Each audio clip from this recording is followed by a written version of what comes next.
Salut tout le monde, c'est Septimus Blex en compagnie de Enzo. Salut tout le monde. Ça va? Ouais.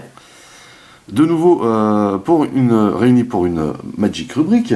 Aujourd'hui nous allons donc dépouiller le deuxième préconstruit du bloc Theros, par-delà la mort, je crois que c'est ça. C'est ça. Avec Elspeth. La figure. Au niveau des blazes, je dois dire qu'on est servi quand même. Donc Elspeth, deck de Planeswalker, c'est un Plains complètement blanc, donc il n'y a pas de bicouleur ou quoi que ce soit, c'est blanc, comme indiqué ici. Voilà. Theros par-delà la mort. Voilà donc Elspeth. Et on l'arrête. Voilà, et puis donc au dos, on nous indique comme d'habitude qu'on a la boîte, donc avec une illustration encore du Plains, ici les cartes, donc le deck de 60 cartes, et les deux boosters, qu'on fêtera bien entendu à la fin, comme on fait d'habitude. Tout de suite, on ouvre cette boîte, Hélène.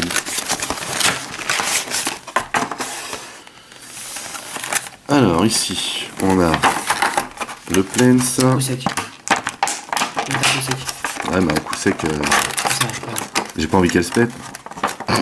La figure. Comme ça là-bas. Merci. On reconnaît les pros. Alors, très jolie boîte, encore une fois. Plus belle que celle de Ashiok. Ashiok, oui. Donc, très jolie. J'aime beaucoup les effets là qu'il y a sur cette couleur. Ça fait un petit peu gold. Voilà. Et puis, une belle illustration de Elspeth. Voilà, voilà.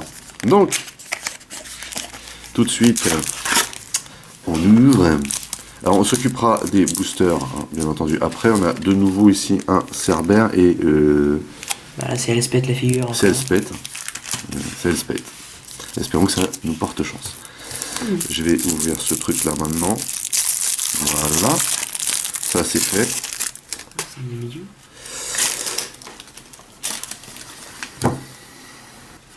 Donc, on regardera le deck après. Hop. On met le Plains dessus. On va juste lire la petite notice, ce qui est indiqué avant de jouer. Donc de nouveau l'illustration de Elspeth. Alors, c'est dur, c'est dur. Alors, ouais, Elspeth peut-être. Je vous paye comment en Elspeth? Dis-le en anglais, dis-le en anglais. Elspeth. Exactement. Ok. Héroïne intrépide. Bah oui, forcément. Mais faut pas qu'Elspeth là. Bon. Allez. Elspeth est une puissante héroïne, l'une des plus grandes guerrières que le multivers ait jamais connue. À ce point-là, d'innombrables vies auraient été perdues si elle n'avait pas risqué la sienne pour les protéger. Entraînée dans le dernier grand conflit sur Theros, elle a vaincu une fausse divinité pour ensuite être tuée par le dieu du soleil. Qu'elle servait autrefois. Mais le monde a de nouveau besoin d'elle, alors elle remonte du monde souterrain afin de se battre une nouvelle fois pour la justice. Alors je suis un petit peu tiré par les cheveux, j'ai envie de vous dire, mais bon. Ah, ça fait mal. On est dans l'univers de Magic. Jouer le deck. La force, la vitesse et les compétences martiales d'Elspeth complètent sa puissante magie protectrice et font d'elle un excellent chef. Levez progressivement une armée de créatures dotées de capacités leur permettant de se renforcer et de se protéger mutuellement. Mettez votre adversaire sous pression avec des attaques de plus en plus puissantes, puis utilisez la dernière capacité d'Elspeth pour lui porter le coup de grâce. Et tous les termes à connaître, on les a déjà vus. On passe tout de suite au deck. Alors, 8. On a donc ici Elspeth, ou Elspeth, je sais pas, héroïne intrépide. Donc on a une petite illustration plutôt sympathique, mais bon, ça casse pas trois pattes à un canard, comme on dit. 3 plaines plus 2 incolores, c'est bien sûr un Planeswalker légendaire, mythique, et elle arrive avec 5 points de loyauté pour plus 2.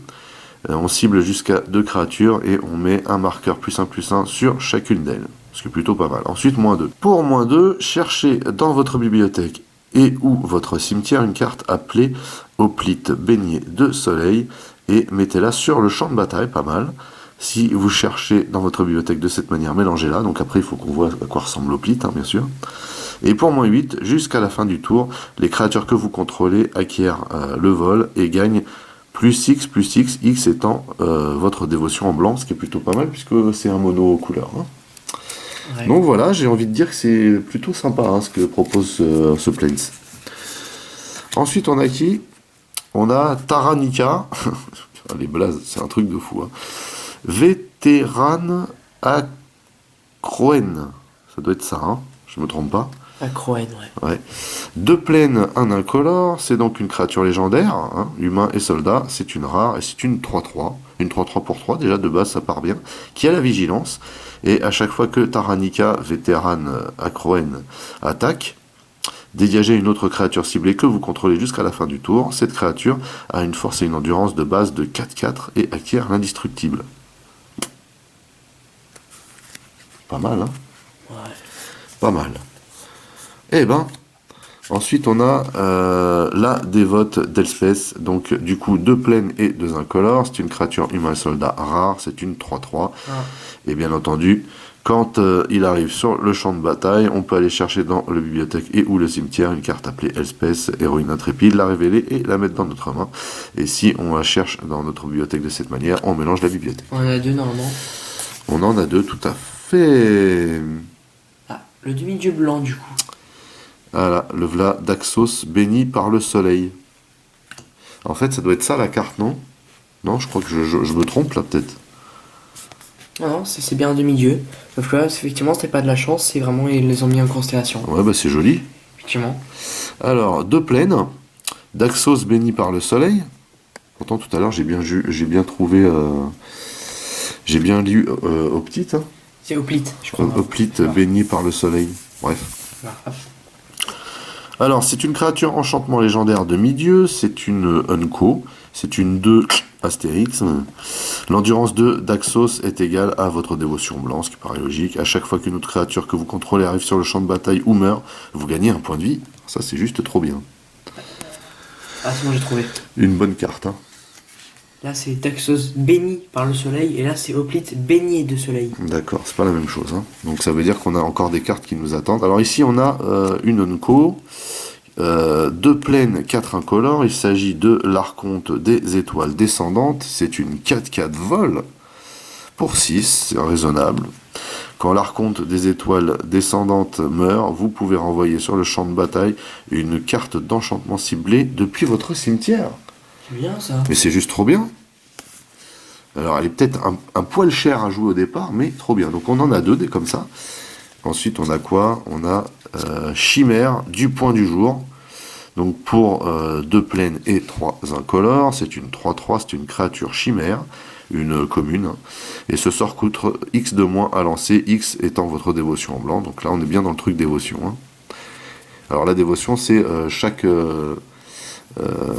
mana indiqué dans la couleur, hein, pas les incolores, qu'on possède sur le champ de bataille qui permettent d'avoir un de moins à jouer. C'est ça, si je bien compris? Voilà. Là qu'on en a 4. Ça rigole pas. Ensuite, on a qui là? On a Héroïne des Vents, donc une plaine et 3 incolores. C'est une 1-4 vol, encore une fois, humain et soldat. Et c'est une Unco, à chaque fois que vous lancez un sort qui cible l'héroïne des vents, les créatures que vous contrôlez gagnent +1/+0 jusqu'à la fin du tour. Donc là on est sur des auras encore une fois. On en a 2. Qu'est-ce qu'on a de beau ensuite? On a encore une commune, il s'agit de Léonin de la bande perdue. Léonin, chat. Léonin, chat. Donc Léonin de la lande perdue. Une plaine, un incolore, c'est une 3-1.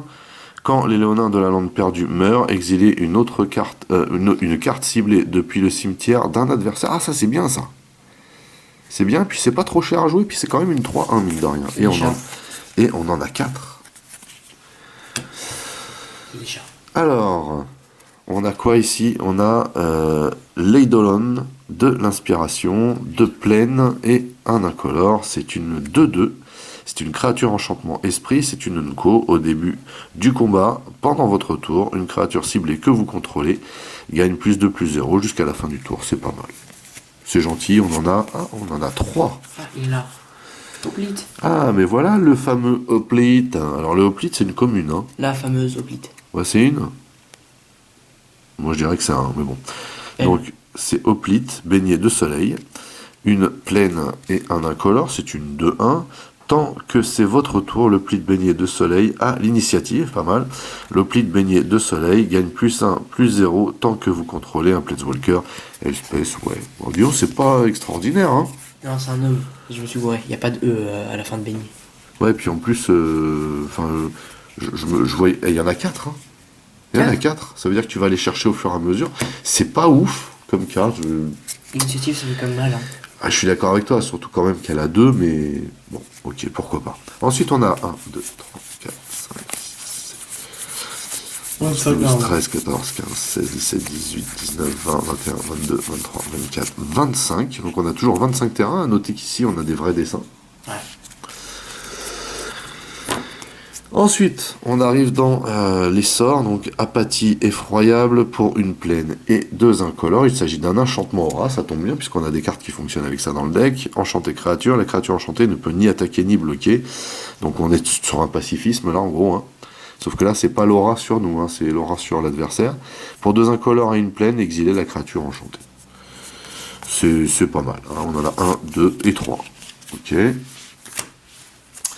Ensuite, on a volonté indomptable pour une plaine et un incolore. Il s'agit d'un enchantement aura également et une commune. Donc celle-là se joue avec le flash. Enchanté créature. La créature enchantée gagne +1, +2. C'est un boost lambda. Ce qui peut utiliser aussi l'autre mécanique. Ça fait 1, 2, 3. On en a 3. Ensuite, on a quoi? Pour une plaine, on a la bénédiction de Kara-Metra. Kara-Metra, hein, c'est ça. Kara, Metra. Ok, éphémère, donc c'est une commune. La créature ciblée gagne +2, jusqu'à la fin du tour. Si c'est une créature enchantée ou une créature enchantement, elle acquiert aussi la défense talismanique et l'indestructible jusqu'à la fin du tour. Voilà. C'est pas ouf, mais ça va. 3 également. Il y a pas mal de sorts. Hein. Ouais. Ici, on a tactique de phalange, ça qui est plutôt une bonne carte, j'ai envie de te dire. C'est un éphémère, encore une fois. C'est pour une plaine et un incolore, c'est une commune. Une créature ciblée que vous contrôlez gagne +2, +1 jusqu'à la fin du tour. Chaque autre créature que vous contrôlez gagne +1, +1 jusqu'à la fin du tour. Ça, c'est pas mal. Hein. Et on en a 2. Ah, le code, pas le code. C'est un jeton. C'est un jeton. Et... Ouais, exact. Donc voilà pour le deck. J'ai envie de dire au même titre que celui qu'on a vu la dernière fois. C'est pas mal. Hein, ça propose une bonne mécanique.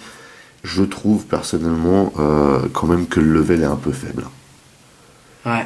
Comparé, même comparé à ceux du bloc 2020, certains. Je trouve pas que ce soit du lourd tout ça. Bon bref.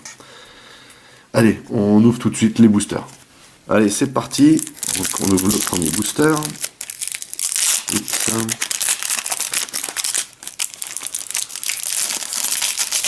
Il a bien épais ce booster aussi. Ah bah écoute, c'est tout ce que j'espère moi. On a quoi ici? On a Escroc de l'arène. Ah, lui je l'avais pendant l'avant-première. C'est moi ça. Je suis un escroc moi. Et vous avez une carte Pokémon hein. Sans blague, ouais, arrête un peu. Donc, pour une montagne et 3 incolores, il s'agit d'une créature, donc humain et chaman, une commune, 3-3. À chaque fois que vous lancez votre premier sort pendant le tour de chaque adversaire, mettez un marqueur +1/+1 sur l'escroc de l'arène. C'est plutôt efficace hein, pendant le jeu. Mais c'est pas ouf. Ensuite, on a quoi? On a tombé à pic. Eh bah dis donc, on a dû tomber à pic dans ce bloc, mais on l'a aussi du coup dans l'édition 2020. C'est ça. Donc tomber à pic, on connaît, hein, ce qui est vraiment une très bonne carte. Ensuite, on a quoi? On a yeux, les yeux de la sentinelle. Oh, les yeux, t'as vu ça? Ouais, c'est oh, la tête. Donc, une plaine, c'est un enchantement aura en commune. Hein. Enchanté créature, la créature enchantée gagne +1/+1 et a la vigilance, bien sûr. Et elle a également l'échappée. Pour une plaine, tu exiles 2 autres cartes de ton cimetière. C'est pas mal, ça. C'est pas mal.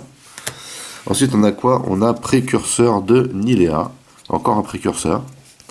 Donc pour une forêt et 4 incolores, c'est une créature enchantement bête, c'est une commune, une 5-3. Ouais, une 5-3 pour 5, ça va. Qui a le piétinement par contre, et les autres créatures que tu contrôles ont aussi le piétinement. Avec un petit sanglier, ça peut être pas mal. J'ai envie de C'est te dire. ni moi ni Léa. Voilà. Ok, d'accord. Coursière née de Nyx. Je crois qu'on l'a vu tout à l'heure, celle-là, non? De plaine, un Non. incolore, créature enchantement, centaure et éclaireur commune. Tout. Et c'est une 2-4. Voilà. Il n'y a pas de capacité, t'as vu? Pourquoi tu t'embêtes, effectivement? Non, mais y a pas... c'est assez étrange. Oh. C'est vraiment étrange. Alors, quelle est cette magnifique carte? Bah, une carte. Maronneur né de Nyx. Donc, pour 2 marais et 2 incolores, créature enchantement Minotaure. Et pareil ici. Hein. C'est Tu une vois? 4-3. C'est une 4-3, mais c'est une créature enchantement, c'est tout. Et c'est tout. Ça s'arrête là. Yes, mon mot préféré. Ensuite, on a... Ouh là là! La ichthyomorphose. Merci. Donc, pour une île et 2 incolores, enchantement aura, c'est une commune. Enchantée créature, la créature enchantée perd toutes ses capacités et est un poisson bleu avec une force et une endurance de base de 0,1. Comme une chèvre. Ouais. Un poisson bleu. Pourquoi? Ah, Les fêtards irrévérencieux, on l'a déjà vu, je crois, la dernière fois. ça. Poursuite implacable pour une forêt et 2 incolores, c'est un rituel commun. Révélez les 4 cartes du dessus de votre bibliothèque. Vous pouvez mettre une carte de créature et ou de terrain parmi elles dans votre main. Mettez le reste dans votre cimetière. Pas mal ça. Pas mal du tout. Par contre, c'est 3. Hein. Ouh, qu'est-ce que c'est que ça? Une belle chimère. Une chimère, et puis en plus c'est une double type. Donc pour un rouge et enfin une montagne et une île, c'est une Unco. Créature enchantement chimère, c'est une 2 de vol, ce qui reste très très raisonnable pour ce coup-là. À chaque fois que vous lancez votre premier sort pendant le tour de chaque adversaire, la chimère espiègle inflige une blessure à chaque adversaire. Regard 1, génial. Ça c'est une bonne carte, ça. Une très bonne carte. Une saga. Je crois que celle-là, nous ne l'avions pas. Bah attention, on a que une bleue, une rouge, une noire et maintenant on a une verte. On n'avait pas la blanche? Non. Et je t'ai dit qu'on a la blanche. Non. Bah écoute. Alors, on a ici un enchantement saga, donc qui se joue pour une forêt et un incolore. L'emprisonnement des titans avec une superbe illustration. Magnifique. Donc c'est une Unco. Alors la saga, ça se joue comme indiqué ici, c'est-à-dire au moment où cette saga arrive sur le champ de bataille et après votre étape de pioche, ajoutez un marqueur Sapience sacrifié après 3e marqueur. Voilà. Donc à chaque début de tour en gros. Hein. On a une évolution. Donc première fois, chaque joueur met les 3 cartes du dessus de sa bibliothèque dans son cimetière. Ensuite, en phase 2, donc deuxième fois, exilez jusqu'à 2 cartes ciblées depuis des cimetières. Pour chaque carte de créature exilée, de cette manière, vous gagnez 1 point de vie. Wow. Et ensuite, pour la 3e et dernière, renvoyez une carte de créature ou le terrain ciblé depuis votre cimetière dans votre main. C'est pas ouf, hein, comparé à d'autres sagas. Mais c'est sympa. Ah tiens. Ensuite, une autre Unco qu'on a déjà vue, je crois. C'est ça. Hein, voilà, on l'a déjà vu la dernière fois. Ouh, une double type. Et une rare en plus. On a Actos, Ouais. c'est ça. L'épargner pour 2 plaines et 2 montagnes. Une créature légendaire, humain et guerrier. Et c'est une 6-1. C'est ça, hein, je ne me trompe pas. Actos, c'est ça. Hein. L'épargner, j'ai un peu de mal avec ce genre de blague. Attaque à chaque combat si possible. Juggernaut. Ouais, c'est ça. Au moment où Actos arrive sur le champ de bataille, choisissez 2, 3 ou 4 au hasard. Actos a la protection contre chaque coup converti de mana, autre que le nombre choisi. Bah dis donc, punaise. Ouais, effectivement. Et tu choisis 6, parce que les trucs qui coûtent 2, 6... 3 ou 4. Ouais, enfin tu choisis 4, tu choisis le plus gros, parce que les auras à 2 ou 3, il y en a beaucoup par exemple, tu vois, ou les rituels, les éphémères. Ah mais attends, ils sont très intelligents. Regarde ce qu'ils t'ont mis. 2, 3 ou 4 et là, au hasard. Ouais, au hasard 4. Voilà. Grâce à ça. Ensuite, on a quoi? Oh, bah, on a une belle forêt. Très très jolie. Oh, qu'est-ce que c'est-il? Alors, qu'est-ce que c'est? C'est quoi? C'est une foil? Garde du labyrinthe de Scophos. Pour une montagne et 3 incolores, c'est une Unco, c'est un Minotaure et guerrier, créature. C'est une 3-4. Pour un incolore, le garde du labyrinthe de Scophos gagne +1 -1 jusqu'à la fin du tour. Je crois que c'est ça, ou je me trompe pas, hein. Puissant -1. C'est ça. À chaque fois qu'une autre créature devient la cible d'une capacité d'un terrain que vous contrôlez, appelé ouh là là là là, le labyrinthe de Scophos, vous pouvez faire que le garde du labyrinthe de Scophos se batte contre cette créature. C'est pas mal. C'est pas mal. Et donc c'est une foil, hein, Ouais. a priori. On le voit pas super bien. Hein.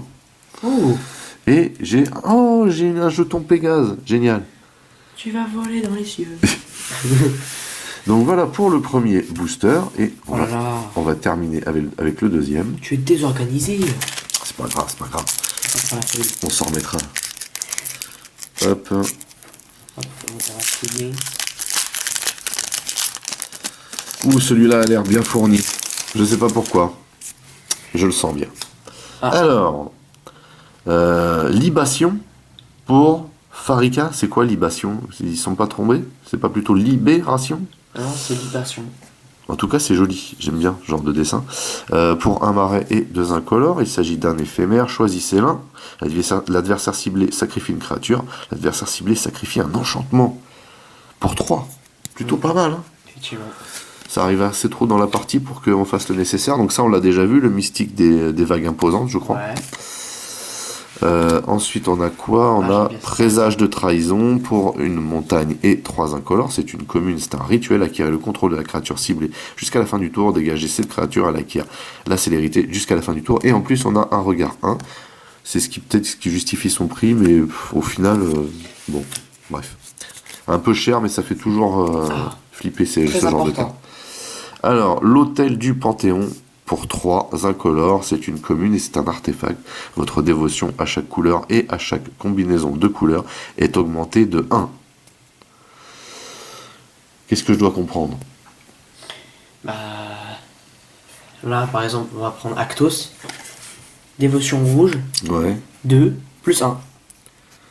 D'accord, c'est-à-dire que quand j'ai besoin d'avoir 5 de dévotion, si j'ai une créature qui fait 4, je la compte comme 5. C'est ça.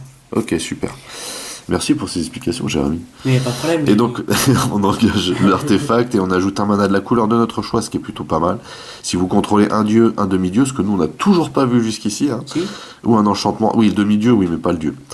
Ou un enchantement légendaire, vous gagnez un point de vie, c'est génial, à chaque fois que tu l'engages, non seulement tu choisis le mana de la couleur de ton choix, mais en plus, si tu contrôles un dieu ou un demi-dieu, tu gagnes un point de vie à chaque fois. C'est ça. C'est plutôt pas mal, et en plus, c'est une commune. Une commune pour 3, j'ai envie de te dire. Donc celle-là, oui, on a déjà vu. Qu'est-ce que c'est que ça? Faveur de Mogis, ou de Mogis. Pour un marais, c'est un enchantement aura commun. Enchanté créature, la créature enchantée gagne plus 2, moins 1. C'est ça? C'est ça.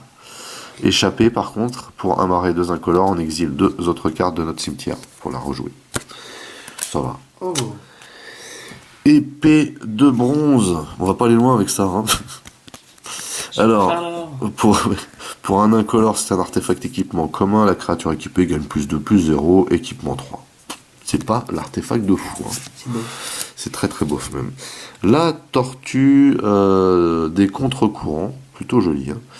Pour une île et un incolore, créature tortue terrestre, c'est une commune et c'est une 0,5. Et tu peux la jouer avec le flash et c'est un défenseur. Plutôt pas mal, toujours utile ça. Alors, qu'est-ce que c'est que ça? On a un cerbère. Rage chien du monde souterrain. Donc on a un cerbère ici. Ah non, c'est un élémental et chien de chasse. C'est un cerbère, 3 têtes. Oui, normalement c'est un cerbère, mais ici il le met pas. C'est un élémental et chien de chasse. Non, chat. Eh ben, c'est quoi ça? Cerbère élémental, Donc chien de chasse. c'est une 3-1 quand même. Pour 2, ça va, c'est pas mal. Le rage chien du monde souterrain attaque à chaque combat si possible. Et il a l'échappée. Ouais, et il a l'échappée.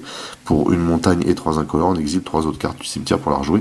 Le rachien du monde souterrain s'échappe avec un marqueur +1/+1 sur lui, ce qui fait que tu la fais revenir en 4-2. C'est ça. Ouais, c'est vite fait, hein. Oui, pardon. Donc j'ai vu c'était quoi juste après. Ah non. Maître chasseur de Niléach, on l'a pas déjà vu? Non. Une forêt 3 incolores, il s'agit d'une créature centaure et chaman, c'est une commune, c'est une 4-3. Quand le maître chasseur de Niléa arrive sur le champ de bataille, une créature ciblée que vous contrôlez gagne plus X plus 0 jusqu'à la fin du tour, X étant votre dévotion envers. Voilà. La prochaine tu vas aimer. On l'a pas déjà celle-là? Vas-y, on l'a vu. Bah oui, on l'a vu tout à l'heure. Ah, joli, on l'a en mode constellation. Dans le deck de Ashiok. Ouais, c'est Ashiok, c'est ça. Ensuite, on a quoi? Carte basique. Ouais. Vagabond, Nessian. Pour une forêt, un incolore, c'est une créature satire éclaireur. C'est une Unco, une 1-3. Et elle a constellation. À chaque fois qu'un enchantement arrive sur le champ de bataille sous votre contrôle, regardez les 3 cartes du dessus de votre bibliothèque. Vous pouvez révéler une carte de terrain parmi elles et mettre cette carte dans votre main. Mettez le reste au-dessous de votre bibliothèque dans un ordre aléatoire. C'est toujours bon. À 2, ça va. Ouais, par contre, c'est Nessian. Il y en a qui disent. Nessian, moi j'aurais dit. Ouais, Ouais. c'est bon. Ici on a Chaman, Forge Rêve, pour une montagne et 5 incolores, c'est une Unco et c'est un Minotaure et Chaman, créature, enchantement, c'est une 5-4 quand même. Hein. Au début de votre étape de fin, vous pouvez payer 2 incolores et une montagne et sacrifier un permanent non terrain. Si vous faites ainsi révéler les cartes du dessus de votre bibliothèque jusqu'à ce que vous révéliez une carte de permanent non terrain. Mettez cette carte sur le champ de bataille et le reste en dessous de votre bibliothèque dans un ordre aléatoire. Ouais, c'est un petit peu le genre de gadget dont on se passe, mais ça reste une carte qui est relativement puissante, donc on peut la jouer celle-là. Il me semble avoir quelque chose derrière, je vais faire comme si que non.